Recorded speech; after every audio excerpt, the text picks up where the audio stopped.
ಕನ್ನಡ ನಾಡು, ಇದು ಕನ್ನಡಿಗರ ನಾಡಿ ಮಿಡಿತ.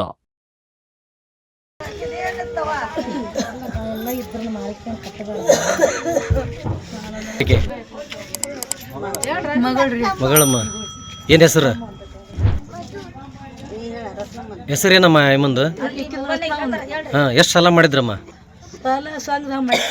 ಎಷ್ಟು ಮಾಡಿದ್ರು? ಅವ್ರೇನು ಕಿರ್ಕೊಳ ಕೊಟ್ಟಿದ್ರನಮ್ಮ? ಈಗ ಬಂದ್ ಕಿರ್ಕೊಳ ಕೊಟ್ಕ ಒಳಗ್ ಉರ್ಲಾಕ್ಯಂದ್ರ ಅದು. ಯಾವಾಗ ಕೊಟ್ಟಿದ್ರಮ್ಮ? ಈಗ ನಿನ್ನೆ ಬಂದಿದ್ರಿ, ಇವಾಗೂ ಬಂದ್ರು. ಆಕಿ ಉರ್ಲಾಕ್ಯಂದಳ ಬರ್ರಿ ಪಟ್ಟ ಅಂತ ಸೈಕಲ್ ಮಟ್ಟ ಹತ್ಕೊಂಡು ಓಡೋದ್ರ. ಯಾವ ಫೈನಾನ್ಸ್ನರಮ್ಮ ಅವ್ರು?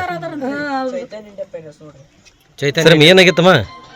ಈಗ ಆಕಿ ಒಳಗ್ ಬಂದ್ರಿ, ಹಾ ನಾನು ಹೋಗಿ ಹೇಳ್ದೆ ಅವ್ರಿಗೆ, ಇಲ್ರಿ 12 ಗಂಟೆಗೆ ಕಟ್ತಾಳ ಅಂದೆ. ಆಕಿ ಇಲ್ಲಮ್ಮ 12 ಗಂಟೆಗೆ ಹಂಗಲ್ಲ, ಕಟ್ಟೆ ತೀರ್ಬೇಕು. ಕಟ್ಟೆ ತೀರ್ಬೇಕಂದ್ರೆ ಹಂಗನಪ್ಪ, ಬೇಕಿಗೆ ಹೋಗಿ ಬಂದು ಕೊಡ್ತೀವಿ, ಕಟ್ಲಿದ್ರೆ ನಾವು ಹೋಗಂಗಿಲ್ಲ ಅಂದ್ರೆ ಕುತ್ಕೊಂಡ್ರಿ. ಇಲ್ಲೇ ಮನೆ ಹತ್ರ ಕುತ್ಕೊಂಡ್ರಿ? ಮನೆ ತಕ ಕುತ್ಕೊಂಡ್ರಿ. ಅವ್ರು ಕುತ್ಕೊಂಡಿಂದ ಈಕೆ ಒಳಕ್ಕೆ ಹೋದ್ಲು. ಯಾಕೆ ಒಳಗೆ ಹೋದ್ಬಿಡು ಅಂದ್ರೆ ನಾನು ನಮ್ಮ ಮನೆಗೆ ಬಂದು ಒಳಕ್ಕೆ ಈಕೆ ಯಾಕ ಹೊರ್ಯಾಕ ಬರಲ್ಲ ಅಂತ ಹೋಗಿ ಈಗ ಅಲ್ಲಿ ಹಾಕಿನ ಬಿಡ ನೇಣಕ್ಕೆ ಬಿಟ್ರಮ್ಮ. ಏನಾಕಿನ ಬಿಟ್ಟ. ಈಗ ಬೆಳಿಗ್ಗೆ ಬಂದ್ರಮ್ಮ ಅವ್ರು? ಬೆಳಿಗ್ಗೆ ಬಂದು ಗಟ್ಟಿ ಹಚ್ಚಿದ್ರು? ಗಟ್ಟಿಗೆ ಹಚ್ಚಿ ಹೋಗಂಗಲ್ಲ ಅಂತ ಕುಂತ್ರ ಅವರು. ಯಾರು ಕಿರ್ಕೊಳ ಕೊಟ್ಟಿದ್ರ ಸಂಘದವ್ರು ಬಂದು? ಯಾವಾಗ? ಇನ್ನೇನೋ ಬಂದದ್ರಂತೆ, ನಾಳೆ ಅಮಾಸೆ ಐತ್ರಿ, ಇವತ್ತು ಕಟ್ಟೋದಾಗಂಗಿಲ್ಲ ನಾಳೆ ಅಂದ್ರಂತ್ರಿ. ಈಗೇನೋ ಮುಂಜಾನೆ 8 ಗಂಟೆ ಸುಮಾರು ಬಂದು ನಾನು ಗಾಡಿಗೆ ಹೋಗಿದ್ರಿ, ಮುಂಜಾನೆ ಅಂತ ಹೇಳಿ ಹೋಗಿದ್ದೆ. ಕಟ್ಟೋಣ ಬಿಡುವ ಊರಿಗೆ ಹೋಗಿ ಬಂದು ಬೈಕ್ ಐತಿ ಗಾಡಿನಾರ ಮಾರಿ ಕಟ್ಟೋಣ ಅಂತಂದು ಹೇಳಿ ಗಾಡಿಗೆ ಹೋಗಿದ್ರಿ.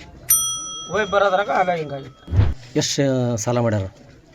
ಒಂದು 3 ಲಕ್ಷ ರೂಪಾಯಿ ಇರ್ಬೋದು. 3 ಲಕ್ಷ ರೂಪಾಯಿ ಸಾಲ ಮಾಡ್ರ? ಎಷ್ಟು ಒಂದ ಸಂಘದಾಗ ಐತೆ? ಒಂದು 3 ಸಂಘದಾಗ ಅದಾವ. ನೀವಿನ್ನು ಕನ್ನಡ ನಾಡು ವಾಹಿನಿಯನ್ನ ಸಬ್ಸ್ಕ್ರೈಬ್ ಮಾಡಿಕೊಂಡಿಲ್ವಾ? ಈಗಲೇ ಸಬ್ಸ್ಕ್ರೈಬ್ ಮಾಡಿ, ಬೆಲ್ ಐಕಾನ್ ಅನ್ನ ಒತ್ತಿ ನೋಟಿಫಿಕೇಶನ್ಗಳನ್ನ ಪಡೆಯಿರಿ.